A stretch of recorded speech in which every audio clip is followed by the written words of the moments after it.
day happening today, a vote on the state budget deficit. It now stands at about $220 million. And this morning, talks and demonstrations against proposals on how to make up for it.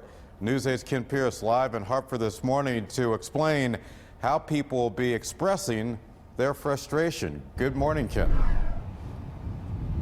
Yeah, Keith, in just a few hours, we're going to see an example of how they're expressing those frustrations. We're going to see a massive demonstration here at the State Capitol Complex in Hartford. Don't worry, though, it's going to be one of the safest protests you've ever seen because the people protesting are going to be firefighters, police officers, and corrections officers. It's all organized by the Connecticut Public Safety Employee Coalition, and it is worried that the state could lay off some of its members to try to cut the budget deficit. That deficit stands at around $220 million right now. Governor Malloy made as many cuts as he could a couple of weeks ago, but legally he can only slash 5%.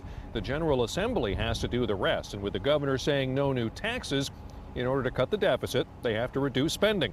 SEIU, the union that represents about 7,500 state employees, has already started a campaign to remind us all of the good work its members do for some of Connecticut's most vulnerable residents.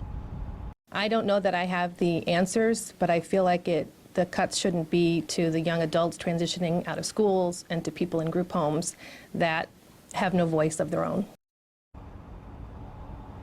Now, Governor Malloy has said he wants the unions to be, quote, part of the solution. Translated from politician, that means there are going to be either layoffs, pay cuts, or both.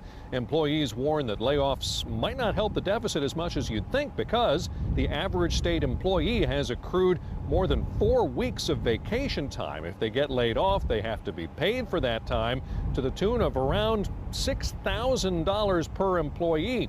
The public safety employees will rally here during the 10 o'clock hour this morning. The Senate is scheduled to start its budget discussions at 11. Since a lot of the state money that goes out in quarterly installments, it would really save the state a lot of money if they decided on what they're cutting before the state checks go out on April 1st.